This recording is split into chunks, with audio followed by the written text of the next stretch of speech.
All right, guys. Elon Musk, tasked by President Trump with reducing the federal workforce, sent an email to government employees requesting a justification of their work. The responses will be analyzed by an AI system to determine job necessity.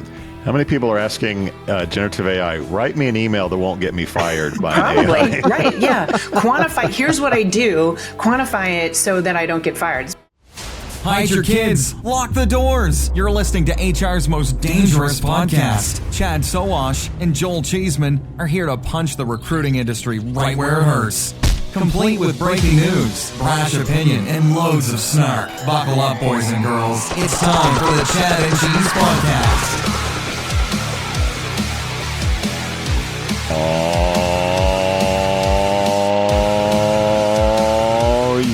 The future's uncertain and the end is always near. Hi, kids. It's the Chad and Cheese Podcast. I'm your co-host, Joel Morrison Cheeseman. I'm Chad, trying to get back to my roots, Sowash. I'm JT. Is it Friday yet, O'Donnell? It's not. And on this episode, Indeed just rolled up in an unmarked van and a big lollipop. AI just rolled up with pink slips and a little buy or sell. Bring on the unicorns, Chad. Oh, it feels so good. It feels so good. Let's do this. At Shaker Recruitment Marketing, our comprehensive services include branding, talent attraction, MarTech, and analytics, empowering you to achieve your recruitment marketing goals. We believe in doing things the right way, delivering the right message through the right activation, achieving the right conversion.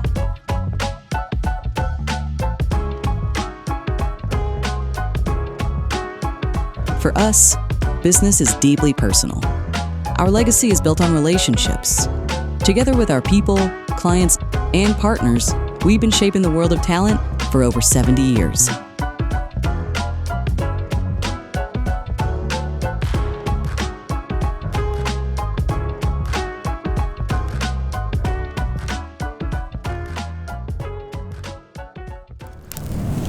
Oh my God. We talked about this. The first month is over, everybody. The first month is over. We've talked about this, though. Deep fakes are happening already. And listener, if you're listening to the audio version, we'll try to talk through this. Not too much. Not too much. But yeah, go ahead and run that beautiful deep fake footage there, Cheeseman. Okay. You want to set this up it's only while 9 we're seconds. looking at it here? Yeah, so it says, long live the real king, and it has Donald Trump kissing two left feet of Is it over? Kissing is It's being over? charitable. Okay. Oh yeah, sucking French on the kissing toes. at least. French sucking toes. On the toes. I mean, we talked about deep fakes. We thought it would happen more on the election side of the house, but this video was put up by in HUD, right? So people fired. You got a bunch of people who have pretty good, skills, and next thing you know, they're hacking into systems and they're pushing deep fakes like this. So it was fucking crazy. MSNBC had a lot of fun with this one. Yeah, why not? But it doesn't end there, Chad. What else on the deep fake spectrum did we see this week? So this one even has kind of like a recruiting twist. Go ahead and play this bad boy. Not a deep fake, by the way. This one was real. This was real, yeah. So this is an activist actually posting a sign that says goes from 0 to 1939 in 3 seconds, and it shows Elon giving a Nazi salute on the top of a swastika. That's right. So the for Tesla me, SS, if you will. I was looking at this. I'm like, holy shit. First and foremost, Tesla stocks in the dumper, BYD's kicking their fucking ass all over the place. I mean, it just blows my mind that Chinese cars, BYD is beating the shit out of Tesla. And how's this hurting their recruiting? I mean, when you see something like this, do you want to work for a company that's known as a Nazi car company? Yeah, we don't. I've heard no anecdotes about recruiting and retention and what's happening at Tesla. We could certainly try to look under some rocks and see what's going on. But yeah, I posted it on LinkedIn for Tesla. I will see if we get a response. I doubt it. I don't think you're going to hear that. At what point does he care? It's just amazing. He doesn't care. He doesn't care. No, he has too much money to care. Too much money. This isn't about him, though. This is He's about busy. all the people that work for him. The stock goes down. They can't sell cars. They can't make more cars because they don't have the money, right? So therefore, what happens? I mean, that's the thing that fucking sucks. There's no board with any power. So like, no one can rein this cat in. They all suck his toes like Trump does. Yeah. You just had to do that, man. He snuck it in. But from the job seeker side of the house, though, JT, I mean, you have to be talking to job seekers around good companies to go to, bad companies to go to, and hearing that kind of stuff. Yeah, What's your thought right now? So, 2008 was when I launched my company for job seekers because of how bad the recession was then. Yeah. This is way worse. This is just way worse. And you can tell by the number of people that are reaching out, their confusion about the market. Yeah. They don't understand the unemployment rate. They don't understand what's happening. They don't know how to look for work. I mean, it's just a hot mess, Wow. and then you see things like this and it's incredible to me. I'm dumbfounded. I think I told you all just watching the whole way they're treating the federal workers, which I know we'll talk about. And, those are corporate tactics, right? So yeah. That just a lot wear of people a wedding don't dress understand. in your LinkedIn profile picture. That apparently is very favorable, unbeknownst to me. People You are have an into issue the with wedding that for dress some profile reason. pic. I don't think. I think people don't care. I think you care more than everybody else does. That's the thing. It's like I don't give a fuck what they're wearing. I'm a curious person, Chad. I got a new one. Well, I got a new you're one bringing for the you. shit up more and more. Are and you more, wearing your so wedding it's dress in your like LinkedIn you profile? I've never obviously seen have an that. issue with Joel. it. Only my undergarments. That's just for me. That's just for me, JT. I got a new one for you. It's not a poll, but I'm curious. Uh-oh. Non-alcoholic beverages are kind of a trend. The young kids like the non-alcoholic. Is it okay to bring a non-alcoholic beer to a kid's soccer game? Can you just pull out a non-alcoholic beer and just sit back and It's like and a drink? soda, right? Yeah, JT why or not? no? I think that's fine. Yeah. Okay. Yeah. See, why my not? default would be like, that's going to get some looks. That's going to be, because not everyone knows it's non-alcoholic. It looks like a beer. Anyway, all right. Right. This is where I can't believe, because you're Gen X and we give zero fucks. Why do you care? Go take It's not take that it. I don't. Take it. I wonder if Go. other people Do would. it. Like, Again, I don't. why do you care? I'm a person. I'm a Care people about person. dresses, Chad. When they care show about up, when the Child Protective non-alcoholic- Services just shows up at fucking your do it. doorstep claiming they saw you drunk By at the way, a speaking soccer of the game, and you're kids, like, I have a funny. Speaking of Gen X, I have a funny, quick funny story. So my 7-year-old had his buddy, another 7-year-old, come over, spend the night. They did, what 7-year-olds do, and my buddy's kid who came over went to the bathroom, got out, went to the sink to wash his hands, and we have a bar of soap. He picks up the bar of soap. He shows it to me and says, "How does the soap come out?" I laughed, and then I thought, "Damn, this kid has not seen a bar of soap before." So I emailed my buddy, or messaged my buddy, and I was like, "Has your kid ever seen a bar of soap? Or are there any bars of soap in your house?" He's like, "Well, actually, no." As I do an inventory, it's all like pump or whatever, or like squeeze it out. So. That's my Gen X moment of the day. I was like, holy shit, there's a whole generation of kids that don't know what a bar of soap is. Think of rotary phones. Nobody'd be able to use a rotary phone. I mean, Those For the videos are great, by the way. cord. They give a rotary phone to a teenager. Like, what the fuck is this? like, call mom. Oh, All right. Call mom. Shout Call outs. mom. Chad, we've been told that we have a face for podcasting. Yeah, speak for yourself, man. One thing that I do know, and I just got this from the analytics department over at YouTube and Sergey, our video guy, 80% of the people who actually watch our videos are loyal watchers. They're back, right? They don't hit the subscribe button. So, hey kids, hit the subscribe button. Tell them why, Joel. Let's be honest. They're not. There's some degenerates listening to the show on a regular basis. But yes, I think if you're not tuned into us on YouTube, you're missing some exclusives that you can't get on the show. You're getting outfits that I don't normally wear on the show, or does Chad. Euro Chad, you can't really appreciate Euro Chad unless you see Chad. The voice doesn't really come out. You get to see me in glamorous locations. Like right now, I'm in Canada visiting the in-laws. If you couldn't tell, I'm in a Canadian state of mind. So you're missing out on a lot if you're not watching us on YouTube and just listening to us on your favorite podcast platform of choice. All right, shout outs from our good friends at Keeyora. Is it time for shout outs? Keeyora, simple texting made easy for recruiting. All right, can I JT. kick this one off? Yeah. I'm giving a shout out to Apple, who claims as of this week they are going to hire 20,000 people. They are going to build facilities here in the U.S. to offset so that they don't have to pay the tariffs. And so random places across the country. Back to the toe licking. More Trump licking. 20,000. Let's hope it's true, because given the numbers we're seeing right now in the layoff world, anything we can do to offset it would be a good thing. Remember when Intel took all that money and shit didn't happen? Remember that? Yeah. I mean, so until it actually happens, till they break ground, until they start the hiring fairs and all that other fun stuff, I call bullshit. Tim Cook, I hope you do it, my friend. But until then, I call bullshit. Doesn't anyone notice this? I feel like I'm taking crazy pills. All right, Chad, what you got? Yeah, so my shout out goes to Asshole of the Week, Starbucks CEO Brian Niccol. And this means something. This is pretty big, because look at all the assholes in DC right now. He had to do something bad. What did he do? Okay, so this weekend, I had a horrendous experience at two different Starbucks locations.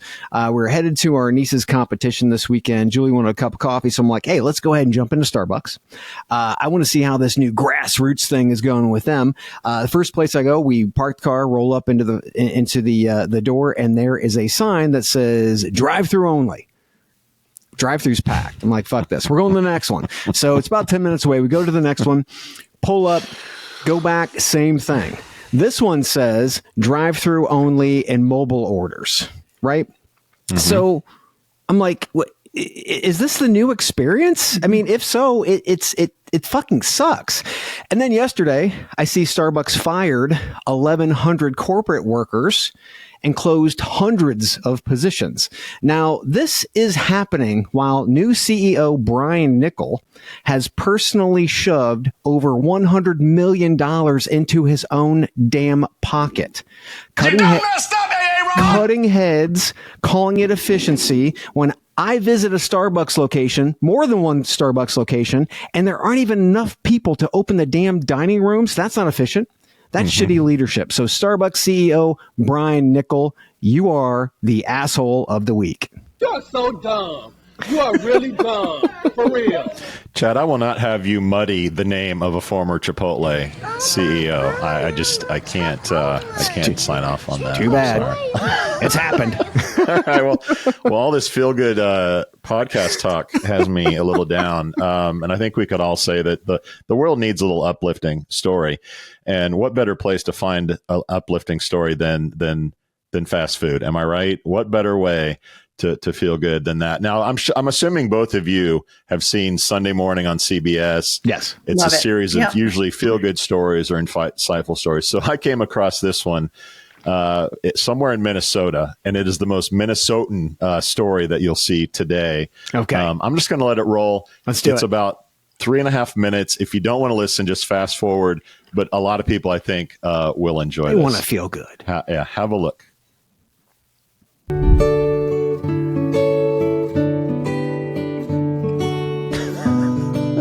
Land of 10,000 stories.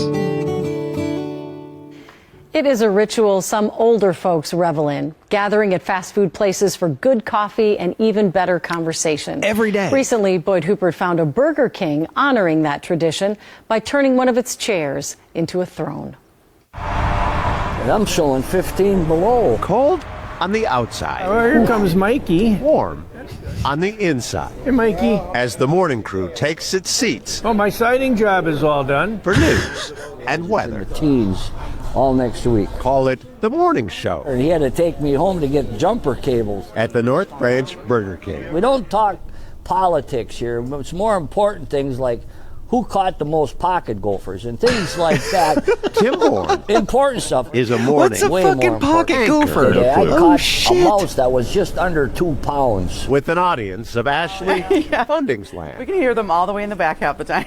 Denise Kiewicz, Yep. and Monica Kubel. You know, we spend more time with these guys than sometimes even our own families. Right. Very true. And speaking of families, Dad's Air Force picture, Jenny Olson their wedding. and brother Leo Parkin were surprised by their dad's other family as they gathered at Main Street Methodist. Wait a for minute, his other funeral. family. Someone came into the kitchen at church and said, the whole crew of Burger King is here. And they brought a chair.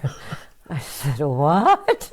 Jerry Parkin's chair, newly engraved. It was filled with joy and just wanted to start bawling at the same time. It was just, Well, that's awesome. Yeah, something else. I've never had anybody want to memorialize a chair in the dining room for somebody. Tom DeHaven, general manager, We got hot chocolate. got corporate approval 2 cream or 1? before the wood burning was tasked to the wife of BK regular, Kevin Bennett. A place of honor, a seat of honor. That was his seat. He always sat there every morning, so we had to bring his chair. Jerry's chair at the funeral. Flag for his military service. Oh, wow. Crown for his The favorite crown's place. great, right? We wouldn't have missed it. No, there's no way. Denise, Ashley, and Monica came in uniform. Oh, yeah. We all loved He him. would walk in and we would have his order ready for him. He girl loved was wearing her the headset. workers. I think the girls more than anything. Jenny and Leo Yeah, he was such a flirt. say there's no telling how many extra years their dad's daily Burger King outings added to his life. That was his 90th. We had the party for him here. One of the last times Jerry put on the crown. He's having he the looked pretty happy Happy there. Meal party Before at BK for The his very 90th. last meal. I couldn't believe he said he wanted chicken nuggets and that cookie and... Jeez. Now, I was plowing snow. 5 months past the funeral, Jenny stopped by Thank you for your service. to visit her dad's brothers in arms I'm a hugger. and the You rest guys know that. of his BK family. I'm good. How are you? Then They're not very much engraved, but you can sure feel them. Jerry's daughter sat for a while. I feel it here and I feel it in my heart too. Quite an honor to have. Outside, it's still below zero. There was a 90 below wind chill on the sleds. Inside, My daddy. never warmer. Boyd Hupert, Carol 11 News, North Branch. I promised myself I wouldn't cry. I'm not crying. You're crying. Yeah, that's awesome. I'm not crying. Amazing. You're crying. His last meal killed me. Nuggets, some nuggies, some fries, and a shake. That was good. That was good. Oh my god. We gotta regroup now. Thanks a lot, Joel. Yeah, thanks. No, Susan. I'm sorry. Let's Stephen, bring us out of this. Is it time for shout out? All right, let's move no. on from shout outs and talk about some free shit. Free stuff. You just got a bunch of free tiers from Joel Cheeseman. But if you want more, you go to chadcheese.com/free where you can prospectively get a new Chad and Cheese t-shirt sponsored by Aaron App. Look at Joel's shirt, a little slothy action. Aaron App. Bourbon barrel aged syrup from our boys up north at Keeyora. Take off, will you? We're doing our movie. Don't wreck our show, you hoser. It's a happy week in Canada, by the way. Being in the U.S. and I bet it is. Hey, not so happy for you and all the bourbon you have to give up. Craft beer from the data geeks over at Aspen Tech Labs. Whiskey from Van Hack. We had a great interview with Ilya and Professor Zeke from Wharton this week, and we'll get that out hopefully sometime soon. Yep. And if it's your birthday, it's time for a little rum with plum. Go to chadcheese.com/free. Win all the free stuff right now. I know I can.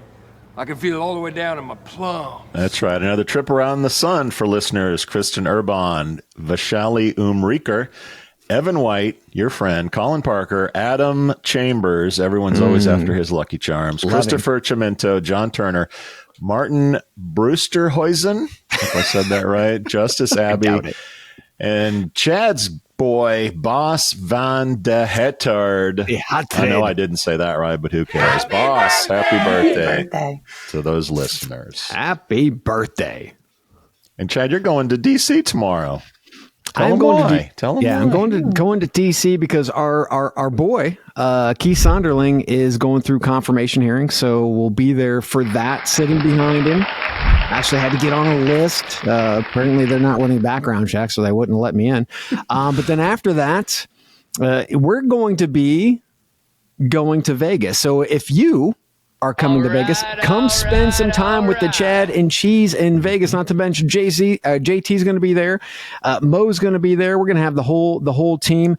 And if you don't have tickets, what the hell are you waiting for? March 17th through the 19th, go to chadcheese.com/events, and we will see you at Transform. Our honeymoon suite party already full. So if you snooze, sorry, you lose. And then after that, we head up to Chicago for RL100 on March 25th at the Pendry. That's Recruiting Leaders 100. That's when you get a bunch of recruiting leaders, Chatham House rules, in a room, lock the doors, throw out the problems, throw out the solutions.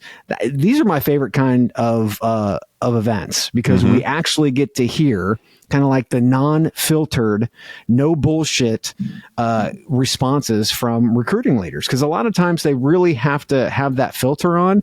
RL100 is one of my favorite. That's right. No teasing. No teasing at the RL. By the way, Chad, that Keith Sonderling thing is great. With all of the friends that we have in low places, it's nice to have some friends in high places as we go to topics. All right, let's talk about the trend from the last couple of weeks. Layoffs. That's right, layoffs. Okay, I'll try to make this quick. 800 Joann Stores, by the way, the only place I go for my fabrics and crafts, will close after 80 years as they fail to find a buyer, affecting 19,000 employees. Ouch. Wow. They plan to sell all the assets and will continue accepting customer gift cards until February 28th, which means my Christmas stockings will no longer be filled with the joy and merriment that they usually are.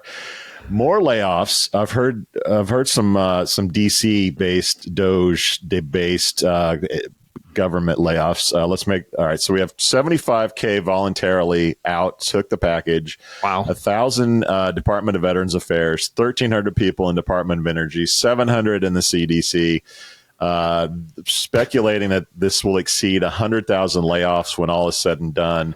CNBC called it, quotes, perhaps the biggest job cut in American history, end quote. Blue Origin, the penis that flies, one of your faves, Chad, they're laying off 1,000. And you've already mentioned the 1,100 at Starbucks.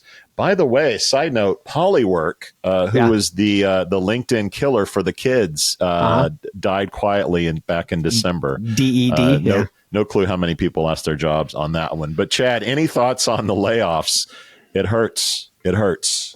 Well, we're doing these things, and not understanding how it's actually going to impact the market. You're obviously impacting people's lives, but I mean, there's a much larger macro effect. And then you have a guy like Elon Musk who he's always worked startups. He doesn't understand macro. He gets billions of dollars to blow shit up, like, $50 million per rocket that he blows up. So he doesn't have the understanding, accountability, or responsibility, or has never had the responsibility of something this large. And yet he's treating the U.S. government as a startup. And this is going to be, and I said it before, and I hate to say it again, but fuck, this is not going to be a recession. This is prospectively going to push us into a depression. Oh boy. But JT, she's on the streets. JT's not bringing us out of the gutter. I mean, JT is not happy. She's with the job seekers every day. Yeah. And I mean, when I just say federal workers in my inbox every single day, blindsided, people don't understand how to look for work. We already know the system's broken. So it's a broken system that they're trying to, make work for them. I'm with you. I mean, I knew it was going to be bad. I can always tell by the sentiment and what we get in the inbox. But I'll just give you an idea. We opened a free resource center because we knew we couldn't physically work with everybody at our company. We've had 12,000 people sign up in 10 weeks. Wow. 12,000 people. And the only way they find out about it is I mention it at an end of a video on social media. There's no promo, right? 12,000, we're averaging hundreds a day just finding it and signing up. And they all say the same thing. Like, I don't get it. Nobody's calling me. I can't get a job, and that we know what's coming. And I did a rant yesterday about the Jamie Dimon rant because, people want to see that fail so bad. And it's like, but it won't. They're a big company. He can tell everyone to quit if they don't want to return to office because he understands there are so many white collar workers out there right now that will take the job. And you asked about would people go to work for Tesla? Guess what? There are going to be people that go to work for Tesla because they need the job. I mean, they'll get out of there when they can, but this is what they're forcing to happen is making people take the jobs they don't want to take to have a paycheck. It's crazy. It's crazy. Lower I wish I could pull us out of wages. it, but I've just never seen anything like this in my 20 plus years of doing this. Yeah. Lower wages and they'll treat them like shit while they got them too. Yeah, absolutely. And they don't care. Right. Yeah. And that's business. We can rant all we want, but they have no emotion in the game. And so, for me, it's like, okay, I'm going to teach you how to not have any emotion in the game. Like, take that job offer, get in there. And if we have to leave it 3 weeks later, you're leaving it 3 weeks later. And I have recruiters screaming at me and I'm like, I don't care. Like I defend the job seeker. I'm going to tell them what to do for their lives, not for your. Amen. You had said before the show that it's worse than 2008. JT, and for those that do remember 2008, that was fucking horrible. It was pretty bad. I think the question I have is, and like you mentioned, hey, when it gets better, the jobs will open up again. And I have real questions, thanks to AI, automation, and other things, as to if it will come back to the way that it was. We'll have to wait and see. You mentioned, you called it the MBAs. They're coming out of really elite schools, not finding work. There was a story in the Wall Street Journal this week about just that story, about how long these Ivy League MBAs and Stanford and Duke, et cetera, just there for whatever reason, those people were back in the day, they couldn't step out of graduation. They had the degree still in their hand and they were given, big time jobs. So, and now they're going into the military because that's the only way they can get a job and pay for their fucking debt. Yeah. But can we just do a public service announcement right now? Because the other big thing they do in down economic times is tell all those people, if you can't find a job, go back to school. Yeah, so now people are going to go rack up $60,000 in debt for an MBA that will never be of value. Yeah. That's another one we need to be preaching so that they don't do it. But they do because they can't find a job, so it makes them feel productive. Let's load on the debt, right? Yep. It's crazy. Yeah, because school is a business these days, kids. There you have it. All right. Well, the good news is the unicorns are back. I don't know if you guys heard. Companies are getting a lot of money and they're hiring people because of the money. So call up these companies and see if they're hiring. But let's play a little buy or sell, which we haven't done in a while because no one's getting money. And then all of a sudden, like, big checks are being written. So you know how the game is played, or maybe you don't because it's been a while. We talk about 3 companies, startups that have recently gotten funding. I read a short summary of the company, and then all of us will either buy or sell the company. Are you ready to play buy or sell? Starting with Mercor, an AI recruiting startup founded by 3, not 1, not 2, 3 21-year-old Thiel fellows. That's as in Peter Thiel. They've raised $100 million in a Series B round, bringing the total to $133.6 million. And valuing the company, any guesses, at $2 billion. That's right, $2 billion. The platform, which automates resume screening and candidate matching, claims to remove bias from the hiring process. Chad, are you a buy or sell on Mercor? I'm impressed by these guys. They have big name backers, and AI is the center point of their system. But much like Google, Facebook, Twitter, and other very big names with tons of cash, they have no industry experience. They don't understand that trying to contextualize an answer from humans all over the world is incredibly hard. They have no moat. They have no data compared to more mature systems that are out there. And they've taken too much money. That's my biggest issue. Too much money. I've researched and watched several videos of the founders. They are so bright, but at the end of the day, it's got to be a sell for me. All right. That is a sale from Chad. Look, let's look at the good news. They've grown headcount 1,000% in 2 years. The remote thing is still a thing. Their valuation is basically the same as Upwork. So if I was trying to find a comparable work from anywhere in the world solution, Upwork came to mind. So there is some history to say like that's a fair valuation and not crazy. Peter Thiel is a pretty smart dude. He has a fairly good track record with young people. Zuckerberg, in one case, if you've seen The Social Network, that worked out pretty well. By the way, I think with this new valuation, who's really winning this is Peter Thiel. Yeah. Jack Dorsey's also an investor of Twitter and Block fame. So those guys probably have made out pretty well with the new valuation. They're working with OpenAI. They're leveraging a lot of sort of the need for AI jobs. DeepSeek probably wasn't great for that because we've realized we don't need as much money or maybe resources to do AI. So that's sort of the good news, I guess, that there is some track record there.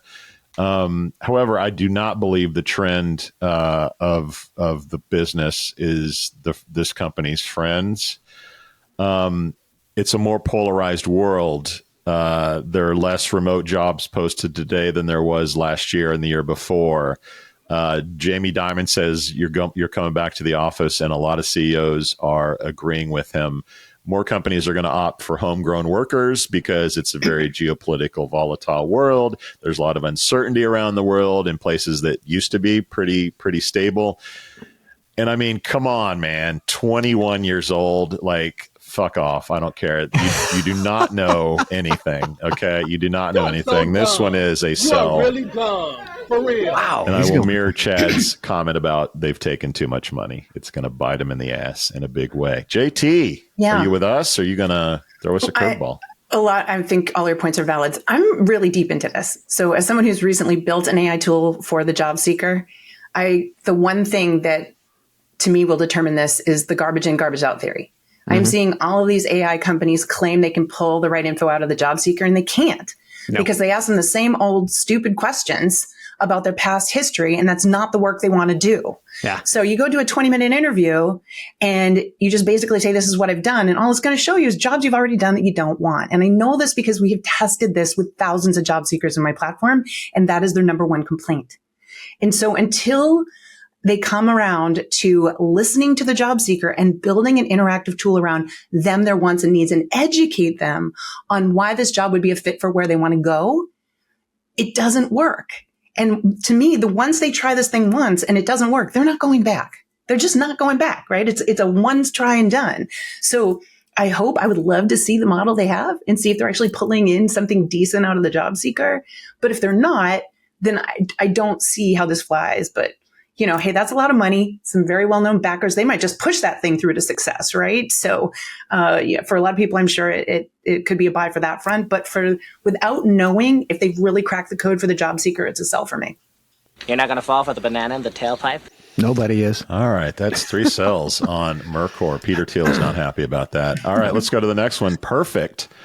An AI-powered recruitment platform has raised $23 million, totaling $36 million buckos to help recruiters source and hire candidates more efficiently. The platform aims to automate, there's that word again, time-consuming tasks and improve the overall recruitment process. Chad, I'm sensing a theme out there about this whole automation, copilot, agentic thing.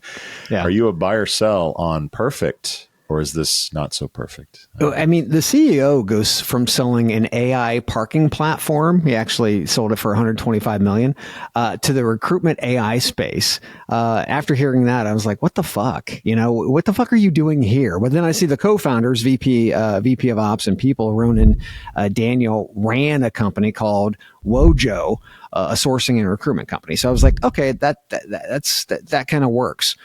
The hardest part is pretty much what you just said, Cheeseman, is that you've got to understand the go-to-market. There are going to be so many recruitment assistants, not just ones that are point solutions, but you're also talking about ones that are already baked into systems. We have a bunch of chatbots who have turned into assistants that have a ton of data, and they have a ton of connections within the market and partnerships within the market to actually bake themselves in already. I've already talked to them. This is going to be hard for any organization trying to start this up. And since AI is commoditized, it's all about the data. They haven't been around long enough to actually gather the data.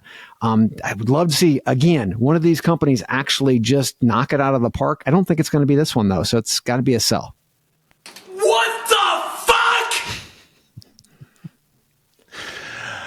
Okay. I love I love the salesmanship on this company. Ditto. I think the person, I'm just going to say that the companies that have the existing relationships win right now. There's just enough AI out there to integrate in. So companies are not going to want to start with a whole new tech. Has anyone here ever done a new tech integration? That's a nightmare. So if you've already got an existing platform and they're saying we can just tuck it in, that's what people are going to do because they don't even understand the AI. So if they can get it for cheap with their existing provider, that's the way it's going to go. You're not going to go out on a limb and use something brand new. So I'm with you. I think they have a huge battle ahead. For me, it would be a sell. All right, that's a sell. She went. Doesn't anyone notice she this? jumped I right feel in like there. I'm taking crazy pills. All right, kids. You go to their site. I love this. You go to the main text is your perfect hire in seconds. Yeah. You scroll down and you get recruit while you sleep. Like these guys are pitching the fastballs nails on a for the sales. chalkboard. But in their defense, this is becoming a really crowded field. You got to kind of stand out from the crowd. The headcount growth has been pretty organic. Chad, you mentioned the CEO has little to no experience in this space. They're an Israeli company touting headquarters in New York. That's not a big deal. But times are kind of really weird in Israel right now. So I don't know if it's the best time to start up a company. However, Chad, regardless of competition, regardless of lack of experience, I love a good wave. And I'd rather be a shitty surfer on a fantastic wave than I would a fantastic surfer on a shitty wave. And these guys are on the Copilot, agentic, automation wave, push a button, easy button. You got your person in seconds. People are going to buy this shit. And eventually they're going to check it off the buy list. And someone's going to come along and pay these guys $200 million to put them into their system. So for me, I love a good wave, Chad, because perfect waves are great for boats and hoes and great for startups. All right, a little divergence there. Let's get to our last. Cheeseman's never surfed in his life. Go ahead. You don't know that. Arizona has great surfing, as does Cleveland, Ohio. All right, let's go to Loxo. How are we going to pronounce this? L-O-X-O? Loxo. Okay, a talent intelligent platform. They've secured $115 million growth investment, which promises to help them expand market reach and accelerate the development of their AI-powered recruiting products, including... That's right. They're coming for the ATSs and the recruiting CRMs. What could possibly go wrong? Chad, are you a buy or sell Loxo? So right out of the gate, this is from the press release. Quote, Loxo is a horizontally integrated suite of data-driven and AI-powered products designed to manage the full recruitment lifecycle through a single system of record software platform. End quote. What the actual fuck does that mean? I mean, it means, you know what it means? It means your PR and marketing has no fucking clue what the market needs right now. No TA leader out there is looking to make a wholesale systems change. No. The ones who we've talked to, who have implemented AI and automation, you know what they're looking for? They're looking for big wins in small ways. Literally automating a piece of the process at a time, showing wins, and then moving to that next piece.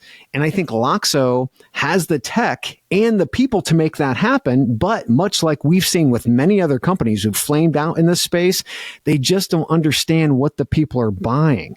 No TA leader is standing up in a meeting and saying, we need a talent intelligence platform, because I don't know what the fuck that means.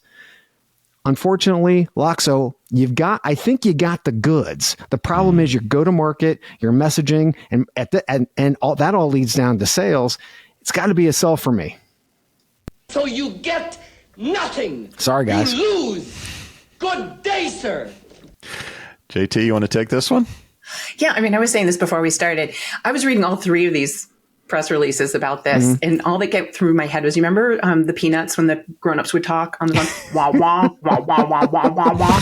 That was what I was reading. And you just did that for me. Like, what did that mean? You know, and I cannot believe that. I mean, they must really want to throw money at stuff right now.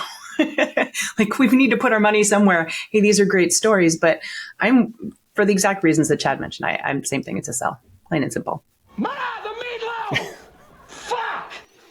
All right, that leaves it up to me. How the hell this company raised $13-15 million? And a bunch of PE people who have no fucking clue. Yeah, they are from Texas, so they can spin a story for sure. I'm afraid this one is a whole lot of hat and not much cattle, unfortunately, for me. Their big spin is we're well reviewed by recruiters in the UK and the US. Great. I know some QR code creators that have great reviews, right? Like, I mean, I'm not sure that's a slam dunk. They're taking on the ATS, the CRM. They want to be everything to everybody. You know what happens when you want to be everything to everybody? You're nothing to no one. Exactly. You're nothing to no one. And that's exactly where these guys are headed. I'll make this one pretty easy. It's a sell for me. And that is the end of our buy or sell. JT's first. How do you feel? Feel good about it? Good. Absolutely. Right. Bring it on more. Well, if you need a break, let's take one and we'll come back and talk about Indeed.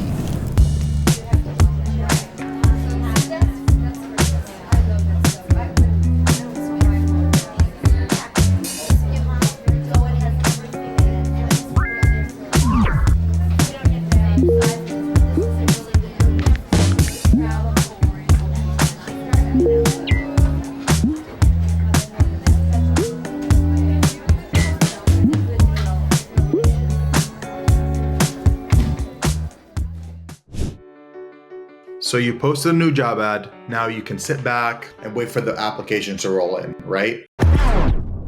That's why we built JobPixel. Imagine showing candidates why your company is great with real people, real stories, and real culture. With JobPixel, it's not just another job ad. It's an invitation to something much bigger.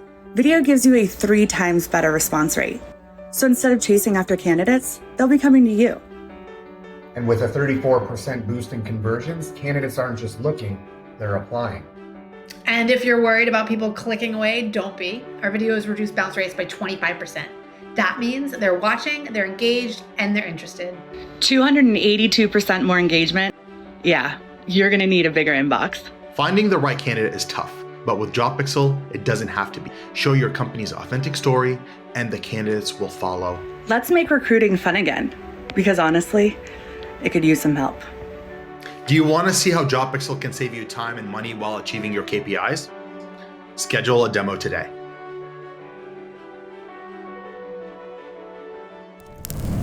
Who's this Indeed company you're talking about? Yeah, no, this perky startup. What is this? Yeah. So this is from our friend Alexander Tchaikovsky, who found this and posted. Love this guy. Indeed made a sneaky major change in January by removing the job search input fields. They removed the search field. Imagine going to Google and the search fields are gone. Okay. The shift forces users to log in or sign up to search for jobs, a move likely designated to boost account creation, no shit, and gather user activity data. The goal, according to Alexander, is to fuel Indeed's strategy of dominating staffing by improving job matching through dynamic profiles, AI, and data-driven taxonomies, ultimately reducing hiring times and increasing engagement. Alex argues it's, quote, an eyeball catcher, end quote, because it's a bold, unnoticed pivot. JT, Indeed is such a tease, but what are your thoughts on this move? I mean, this doesn't surprise me. I'm actually shocked it didn't happen a lot sooner, right? I mean, the moment we started publicly hearing about them wanting to be a staffing firm, you knew that was going to shut off. But I'm going to throw a bold prediction out that I think is beyond this. I think Indeed is watching LinkedIn. And I've said this for years. People do not understand the amount of they made $2 billion off the job seeker premium model, right? They talk about making all their money off recruiting. They're making $2 billion off a product that people think is going to help them get a job. Okay. And so if you're Indeed, why aren't you thinking about your own monetization model for the job seeker? And the only way that's going to start is when you start putting stuff behind a wall that you can then charge for. And so I don't think we're far off from a consumer product from Indeed, and that's how they're going to diversify their money. It's just they've got so many people in there. Nobody uses the job board anymore. Recruiting is down. The jobs aren't coming back. You're going to pivot to where there's cash. And where there's cash right now is micropayments with consumers who need a job. So you're saying it's a profit deal. 100%. What do you That's a think, surprise. Indeed, I mean, they're trying to make the walls of its walled garden higher, and it's time for a history lesson. Time for a history lesson. Okay, kids, gather around the fire. It's story time. So in November of 2024, Indeed started out just like Google. That's right, kids. They were a search engine, a job search engine, which was called vertical search back then. Indeed called themselves Google for Jobs. They pulled in jobs from wherever they could find it, job boards, Craigslist, corporate career sites. I was the VP of direct employers, where we scraped thousands of corporate career sites for jobs daily. And we were the prime source. We partnered with Indeed. We were the prime source for Indeed's corporate jobs back then, which led all of the job seekers back to the applicant tracking system to apply. And then one day, Indeed fucked us. Anyways, Indeed promised sites like Monster and Career Builder, who were the biggest job boards in the world, free traffic if they allowed Indeed their jobs, right? Until one day they fucked Career Builder and Monster. That's right. Indeed shut them off and made them pay for traffic. Then since that worked so well, they did it with these staffing firms, and they fucked them too. So during that time frame, Indeed, a job search engine, announced that they would be allowing job seekers to then start adding resumes into the system. But it was one of those nice, easy, it's your choice kind of things, right? Because in many cases, job seekers just wanted to go straight to the job boards or the applicant tracking systems that they knew, right? So the designs of a resume database was planted. Then one day, Indeed launched Two-Pane. Not the rapper. Two-Pane was a new model that changed the search engine into a traditional job board. Yes, they were stepping backwards. So instead of clicking a link to a job and transporting to the destination site, Indeed popped up a version of their own job, giving option for easy apply if you had your resume in the system. Right there was no reason for the job board or the corporate career site. You could do everything on Indeed. How fun, right? So then they made registration mandatory, but they still allowed you to do job search, kind of tease you in there. That's nice. Now, as a job search engine and then a job board, Indeed always exposed its job search, no matter the hoops they made you jump through. Well, until now, after Monster, Career Builder, all the job boards, all the staffing companies, and all the hiring companies getting fucked by Indeed, they're going after the job seeker. Just like JT said, there's going to be a fucking kids, and it's going to be for the job seeker now. It's going to be pay to play. They're running out of partners. I don't know how many more one night stands they can have with all of these. I don't get it. With all these users. All right, I'm gonna go back in time too, Chad. Time for a history lesson. And you mentioned direct employers. I'm going to bring up the name Jobster. And the founder, the CEO they had, a guy named Jason Goldberg. And in 2006, I believe, I attended the direct employers annual meeting in the basement of Treasure Island, which was nice. Upscale, baby. Nice. Yeah, upscale, baby. Ooh. No budget is too big for direct employers back in the day. And he came up and he shocked everyone. You probably remember this. He showed Monster's homepage. Mm-hmm. It was full of pop-ups, full of banner ads. He called it NASCAR at the time. And then he went into a job search and what it was like in Monster. People don't remember this. When you clicked on job search on Monster, the first thing you got was a page in between that asked you for, I think, financial information or interstitial. Like, yeah, it was an and ad. it literally asked for social security number. This was pushing search job, and you had to do this, and then you could click submit and then go to the actual jobs. Monster was making, I think, $1 million a month on this like landing page, this squeeze page between the searches. Mm-hmm. People that kind of knew, and by the way, he highlighted Indeed at the time, which literally was just Google back in the day. It was 2 search boxes and go. There was no ads, no login. You searched, you saw the job postings, you clicked, and you went to that site, just like a search engine should be. So it's kind of ironic that we find ourselves here 20 years later, and Indeed is now in the spot of being basically a hurdle between the homepage and actually looking for jobs. So we use the jump the shark analogy pretty freely. That moment when you look at something and go, it's over. Yeah. Indeed, as we know it, is kind of over. The job thing, clicking, like they've got to go into staffing, as Alexander believes, or they've got to go into like a new LinkedIn, like JT is speculating. But they've clearly looked at their business and said, we got to pivot somewhere else. Or Recruit Holdings has said, nope, you're not this anymore. You're what we want you to be. It's an opportunity for other job sites to kind of take the mantle of ease of use and unencumbered and no walled gardens. We'll see if someone steps up. But yeah, historically, this is a bad look, and it's going to end very badly for Indeed. I couldn't believe I went to the site. I've been there so long. It's like there's no search box. Really? Yeah. Really? Yeah. Yeah. They were Google. They were easy to use. The site was fast. All those things. They are the antithesis of everything they started out as. Go to the webpage and say to yourself, all right, let's take a quick break and we'll go back to Elon. God, that's a bad circle. Hospitality is the heart of our society. It brings people together to share great food, drinks, and experiences. But successfully managing a restaurant or hotel is no easy feat. That's where Harri comes in. Harri is the frontline employee experience platform that helps you build, manage, and engage great teams. With Harri, managers can easily find and hire top talent, manage timekeeping, and communicate with employees at any time from any place. Candidates and team members can quickly and efficiently apply for jobs, swap shifts, and access important information entirely from their mobile devices. And Harri's robust employee engagement tools make team members feel more connected than ever. With Harri, as an owner or operator, you get a bird's eye view of your business, from turnover cost, labor cost, employee sentiment, compliance risk, and team performance. Run your business better by understanding the power of your people. Because when your team is the heart of your business, Harri is the heartbeat. See how it transforms your business. All right, guys. Elon Musk, tasked by President Trump with reducing the federal workforce, sent an email to government employees requesting a justification of their work.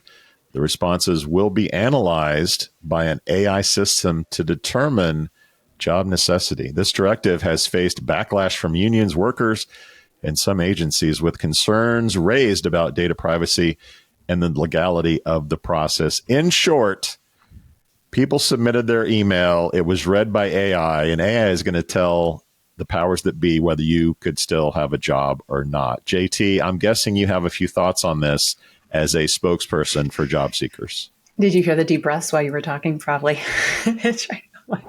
Yeah. The job seeker, or, the employee is begging to keep their job, is sitting there agonizing over to what to put in this email to save their job. And AI is going to just read it and decide if those keywords were relevant, right? Did they say things that were relevant? We talk all the time with job seekers about teaching them how to unlock their UVA, their unique value add. I mean, think about it. You have a set of features, but we don't buy the features, we buy the benefits. It's no different. You're a business of one selling your services. In this moment, you're asking a bunch of workers, do you understand how you save or make the federal government enough money to justify the cost, or any business that he runs to justify the cost? And if you don't, and you can't articulate that and quantify that, you're out. And that's exactly what's happening here. But you're talking about a group of people that doesn't understand how to do that.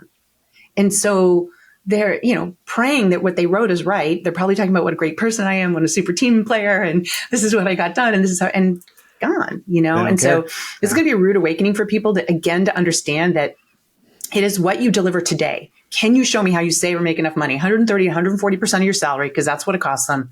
If you can monetize that for me and talk to me, okay, I'll keep you. And how even many people then, are asking generative AI, write me an email that won't get me fired by probably, an AI? right? Yeah. Quantify. Here's what I do. Quantify it so that I don't get fired. That's a great point. It's probably what you would put through ChatGPT. That's what I would do. That's what's going to happen, right? People don't understand 60% of the time, it works every time. Chad, your thoughts? I mean, much like the firings, Doge is going to fuck this up. They're going to cock this up, right? Like it's just going to happen. Managing people is hard, and we don't provide enough training to develop our employees into managers and leaders as it is. And as companies cut the middle layer of their management, which is pretty much what's happening here, it's going to be harder to manage due to the human's inability to scale. That's hard. So this is dumb. It's dumb because if it doesn't hit the biggest problem in corporate America, which we have today, which is we're not managing to outcomes. And if you start throwing a bunch of jibber jabber bullshit into AI that has nothing to do with outcomes, because that's not what we're managing to in the first place, what the fuck does it matter? It all comes back down to the objectives that you met, the tasks that you achieved, so on and so forth. We're not managing to that today. So what the hell is AI going to help us with? Again, it's garbage in, as JT had said, and garbage out. That escalated quickly. Remember when getting fired on a Zoom call was outrageous? Hold my beer, says AI. We're just going to fire people without any interaction whatsoever with human beings. Talk about, we don't need CEOs anymore because AI is going to fire and hire everybody. This is horrible.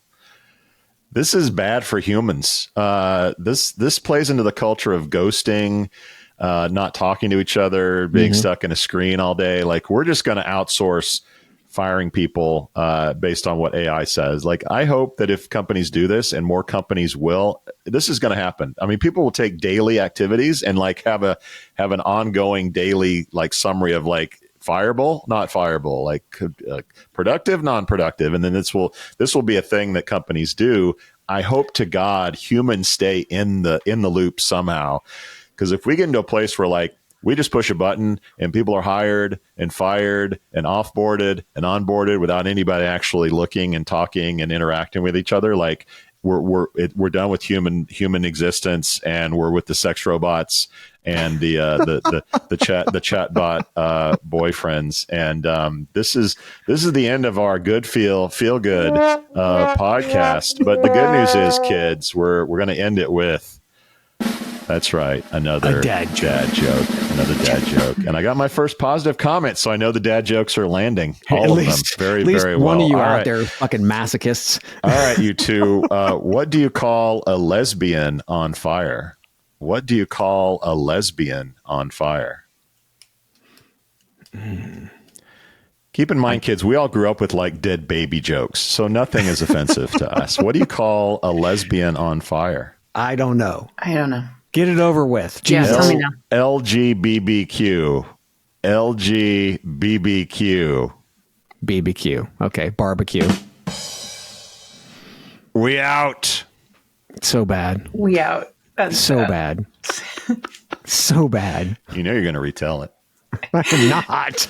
Thank you for listening to, what's it called? A podcast. The Chad. The Cheese. Brilliant. They talk about recruiting. They talk about technology. But most of all, they talk about nothing. Just a lot of shout-outs of people you don't even know. And yet you're listening. It's incredible.